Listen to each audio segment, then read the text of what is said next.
पूरे यूनिवर्स में सिर्फ अर्थ पे ही लाइफ है? क्या कहीं और किसी भी प्लेनेट पे कोई लाइफ नहीं है?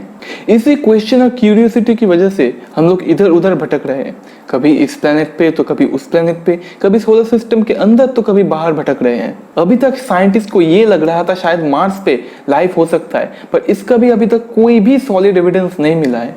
लेकिन हाल ही में साइंटिस्ट की तरफ से कुछ ऐसा अनाउंसमेंट हुआ है जिसके चलते शायद हमारी इस खोज को नया रास्ता मिले। अभी अर्थ के सिस्टर प्लैनेट वीनस को लेकर बहुत सारे चर्चे हो रहे हैं, क्योंकि वीनस में हमें कुछ ऐसा मिला है जिसके चलते शायद आगे हमें वहां पे लाइफ के होने के चांसेस भी मिले। तो ऐसे में इस वीडियो को आगे देखते रहिए, क्योंकि आज हम जानेंगे ऐसा आखिर क्या मिला है वीनस में जिसके चलते शायद वहां पे लाइफ के होने की पॉसिबिलिटीज हो। क्या ये प्लैनेट हमारे ह्यूमंस के रहने लायक है और कैसे करेंगे हम इस प्लैनेट को एक्सप्लोर। हेलो यूट्यूब, आप देख रहे हैं शाइनिक्स टेक, और अगर आप इस चैनल पे नए हैं तो चैनल को कर दीजिए सब्सक्राइब और बेल आइकन को दबा दीजिए ताकि मैं जब भी नए नए वीडियोस लाऊं वो आप तक पहुंच सके।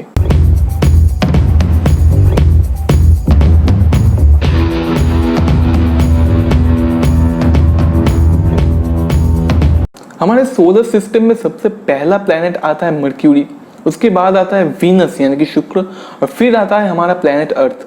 अभी तक धरती के अलावा सबसे ज्यादा लाइफ के होने के पॉसिबिलिटीज थे मार्स पे, और उसके बाद मून पे। यहाँ तक तो मार्स पे कॉलोनी भी बन रहे हैं, जो कि मैं किसी और वीडियो में आपको डिटेल में बताऊंगा। तो ऐसे में साइंटिस्ट को एक ऐसे अनएक्सपेक्टेड प्लैनेट से लाइफ के होने की पॉसिबिलिटी मिली है जो शायद वो लोग सोच भी नहीं रहे थे। तो क्वेश्चन अब ये है कि वीनस में आखिर मिला क्या है। दरअसल वीनस के एटमॉस्फेयर में फॉस्फिन गैस होने का सबूत मिला है, और इसके मिलने से पूरी दुनिया के साइंटिस्ट में तहलका मच गया है, क्योंकि साइंटिस्ट को ये लगता है इस गैस के होने से शायद वहां पे लाइफ का भी पॉसिबिलिटी है।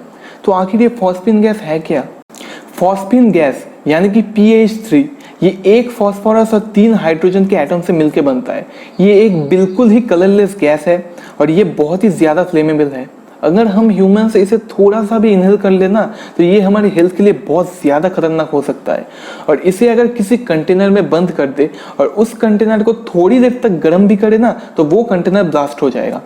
अब ये फॉस्फिन गैस लाइफ के द्वारा ही हो सकता है, चाहे वो ह्यूमन फॉर्म में हो या फिर छोटे छोटे माइक्रोब्स बैक्टीरिया के फॉर्म में। जो सारे ऑर्गेनिजम्स बिना ऑक्सीजन वाले जगह में रहते हैं वही फॉस्फिन गैस को प्रोड्यूस करते हैं, लेकिन बैक्टीरिया क्यों फॉस्फिन गैस जनरेट करता है ये अभी तक एक मिस्ट्री है। ये दलदल जैसे कम ऑक्सीजन प्लेसेस में भी मिलता है। बहुत सारे फैक्ट्रीज भी इसे आर्टिफिशियल तरीके से बनाते हैं।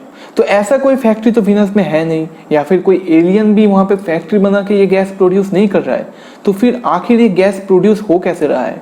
साइंटिस्ट को लगता है वीनस के एनवायरनमेंट में शायद कुछ ऐसे बैक्टीरिया मौजूद है जिसके बारे में अभी तक हमें कुछ भी नहीं पता है, और ये बैक्टीरिया वीनस के सरफेस में नहीं बल्कि ऊपर बादल में तैर रहे हैं। और वहां पे अगर सच में कोई माइक्रोब्स मिल भी जाए तो अर्थ के माइक्रोब से वो बहुत ही ज्यादा अलग होंगे। इसका रीजन है वीनस का हार्श एनवायरनमेंट। अब इस फॉस्फिन गैस के बारे में साइंटिस्ट को पता कैसे चला? 14 सितंबर 2020 को इंग्लैंड के कार्डिफ यूनिवर्सिटी के प्रोफेसर जेन ग्रीव्स और उनके टीम हवाई के जेम्स क्लार्क मैक्सवेल टेलीस्कोप और चिली के एटाकामा लार्ज मिलीमीटर एरे से वीनस के एनवायरनमेंट में रिसर्च कर रहे थे। तभी उन्हें वीनस के एटमॉस्फेयर के मिडिल लेयर में ये फॉस्फिन गैस मिल गया है। अकॉर्डिंग टू जेन ग्रीव्स वो लोग किसी मकसद से ये रिसर्च नहीं कर रहे थे, बल्कि ये गैस तो उन्हें अचानक से मिल गया है। पहले तो उन्हें यकीन ही नहीं हो रहा था कि क्या ये सच में है, आखिर ये क्या खोज डाला। उन्हें पहले ये लगा कि शायद ये कोई मिस्टेक है, लेकिन बाद में और रिसर्च के बाद ये कंफर्म हो गया कि ये फॉस्फिन गैस ही है। अब जान लेते हैं वीनस एज ए प्लेनेट कैसा है। ये सोलर सिस्टम में सन की तरफ से दूसरा प्लेनेट है। इसे अर्थ का सिस्टर प्लेनेट भी कहा जाता है, क्योंकि इसका साइज, मास, डेंसिटी सभी अर्थ से बहुत ही ज्यादा सिमिलर है। लेकिन ये सारे सिमिलरिटी सिर्फ यहीं तक ही है, क्योंकि वीनस जो है वो अर्थ से बहुत ही ज्यादा डिफरेंट है। वीनस के सरफेस का टेम्परेचर है 471 डिग्री सेल्सियस यानी कि 880 डिग्री फ़ारेनहाइट। तो आप सोच सकते हैं कितना ज्यादा गर्म है, यहाँ तक कि ये लेड को भी पिघला देता है। इसीलिए वीनस को सोलर सिस्टम का सबसे हॉटेस्ट प्लैनेट कहा जाता है। वीनस के सरफेस का एटमॉस्फेरिक प्रेशर अर्थ से 92 टाइम्स ज्यादा है। ऐसा प्रेशर आपको अर्थ पे किसी भी ओशन के सरफेस से 1 किलोमीटर नीचे मिलेगा। वीनस के एनवायरनमेंट में ज्यादातर ही कार्बन डाइऑक्साइड है, जो कि है ऑलमोस्ट 97%। ये वीनस के ऊपर एक ब्लैंकेट की तरह काम करता है जो इसे हमेशा ही गर्म रखता है। सिर्फ यही नहीं, वीनस के एटमॉस्फेयर में रिफ्लेक्टिव बादल भी है। यही कारण है हम वीनस के सरफेस को अच्छे से देख नहीं पाते हैं, क्योंकि ये बादल लाइट को रिफ्लेक्ट करता है और ये बादल सल्फ्यूरिक एसिड के बने हुए हैं। तो जब भी वीनस पे बारिश होता है तो वो पानी नहीं बल्कि सल्फ्यूरिक एसिड का होता है। तो ऐसे में वीनस में ह्यूमंस का रहना या फिर किसी भी और लाइफ फॉर्म का रहना बहुत ही ज्यादा मुश्किल है। और यही कारण है साइंटिस्ट को हमेशा ये लगता था कि वीनस पे लाइफ के होने के चांसेस किसी भी प्लेनेट के मुकाबले बहुत ही ज्यादा कम है और इसीलिए वीनस को लेकर ज्यादा चर्चे भी नहीं होते थे। लेकिन अब ये सिचुएशन बहुत ही ज्यादा बदलने वाला है। अब वीनस को लेकर ऑलरेडी कुछ मिशंस हो चुके हैं। जब पूरा वर्ल्ड मून पे बिजी था तब रशियंस लगे हुए थे वीनस के ऊपर। रशियंस के वेनेरा प्रोग्राम के अंदर जो 1961 से लेकर 1984 तक चला था, बहुत सारे रॉकेट्स वीनस पे भेजे गए। लेकिन वीनस के हार्श एनवायरनमेंट के कारण कुछ भी वीनस के सरफेस पे ज्यादा देर टिक नहीं पाया। जो वाला सबसे ज्यादा देर टिका था वो था सिर्फ 2 घंटा।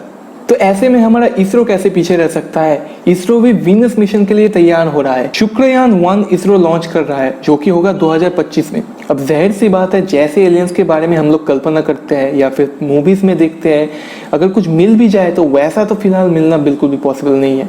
पर ये माइक्रोब्स, बैक्टीरिया वगैरह किसी अगर और प्लेनेट पे मिले तो वो भी तो एक तरीके से एलियन हुए ना। और साइंटिस्ट ने भी अभी तक ये कंफर्म नहीं किया है कि सच में लाइफ है वहां पे।